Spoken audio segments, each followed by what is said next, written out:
अस्सलाम वालेकुम my YouTube family. उम्मीद है कि सब खैरियत से होंगे जी। तो आज हम लोग बेसिक सा चॉकलेट स्पंज केक बनाएंगे, जो कि मैं ऑर्डर वर्क करती हूँ। तो मेरा ये वाला जो स्पंज केक है ये हर किसी को बहुत पसंद आता है, बहुत फ्लफ़ी बनता है, बहुत ही इजी रेसिपी है इसकी। तो आइए बनाना हम स्टार्ट करते हैं। सबसे पहले हम लोग 4 अंडे ले लेंगे। इसको हम सेपरेट बाउल में तोड़ेंगे, 1 बाय 1 करके डालेंगे, ताकि कोई अगर अंडा ख़राब निकला है तो हम उसको निकाल दें, ताकि हमारी रेसिपी बाकी ख़राब ना हो। ठीक है, आपने जो बाउल लेना है वो आपने बिल्कुल ड्राई बाउल लेना है। इसके अंदर फिर हमने 100 ग्राम शुगर डाल दिया, नॉर्मल रेगुलर शुगर है जो हम घर में यूज़ करते हैं। इसके बाद हमने इसको बीट करना है अच्छी तरह से। बहुत ज़्यादा हाई स्पीड पर बीट नहीं करना, आपने 2 या 3 पर बीट करना है। इतना बीट करना है कि बिल्कुल फॉर्म में आ जाए।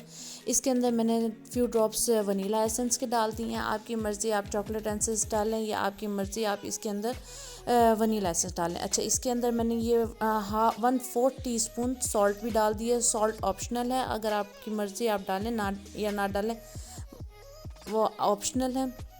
अच्छा जी, उसके बाद मैंने इसके अंदर मैदा और कोको पाउडर डाल दिया है। 80 ग्राम्स मैदा है और 20 ग्राम्स कोको पाउडर है, और इसके अंदर मैंने 1 टीस्पून बेकिंग पाउडर का डाल दिया। अच्छा, अब हमने इसको बिल्कुल स्लोली जो है वो मिक्स करना है। ये देखें, ये इस तरह से मिक्स करना है, क्योंकि आगे मैं वीडियो फास्ट कर दूँगी तो उसमें सही तरीके से पता नहीं चलेगा। आपको बेकिंग करते हुए बहुत ज़्यादा पेशेंस की ज़रूरत है। आप बहुत ही सब्र और तहम्मुल के साथ आप इसको मिक्स कीजिएगा। इसकी झाग जो हमने इतनी मेहनत करके फॉर्म बनाई है, इसको आपने ख़राब नहीं करना, और एक ही दम आपने सारा भी नहीं डाल देना मैदा।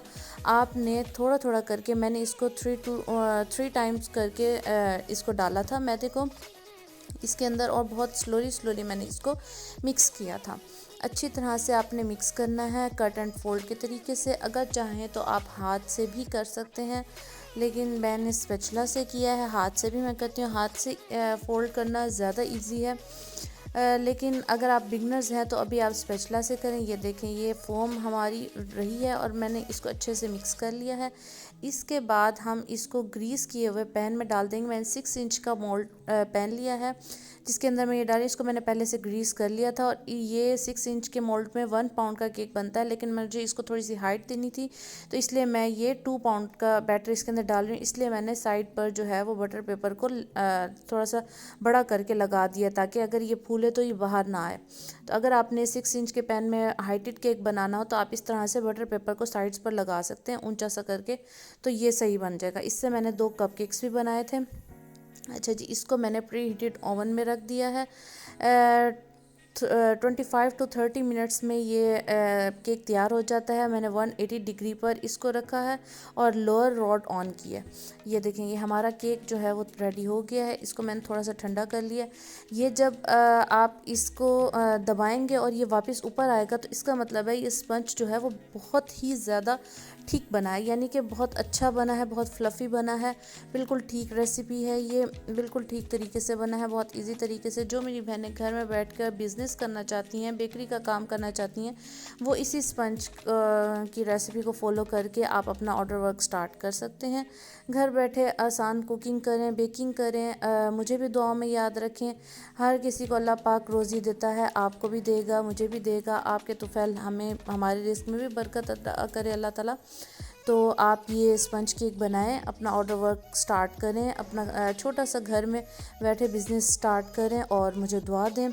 ये देखें, यहाँ पर मैं आपको केक कट कर भी दिखाती हूँ। इसकी कितनी जालीदार लेयर्स आई हैं, कितना मज़े का सॉफ्ट एंड फ्लफ़ी सा केक बना है, जो कि मेरे हर कस्टमर को बहुत पसंद है। बहुत ही अच्छी रेसिपी है, बहुत आसान रेसिपी है। इसको आप ज़रूर एक दफ़ा ट्राई कीजिएगा और मुझे अपनी दुआ में याद रखिएगा, और मुझे कमेंट में बताइएगा कि आपने ट्राई किया। और मेरे चैनल को भी प्लीज़ से सब्सक्राइब कर लीजिए, और बेल नोटिफिकेशन भी ऑन कर दीजिए। मिलते हैं फिर नेक्स्ट वीडियो में इंशाल्लाह। तब तक के लिए खुदा हाफिज़, अपना ख्याल रखिएगा, दुआ में याद रखिएगा।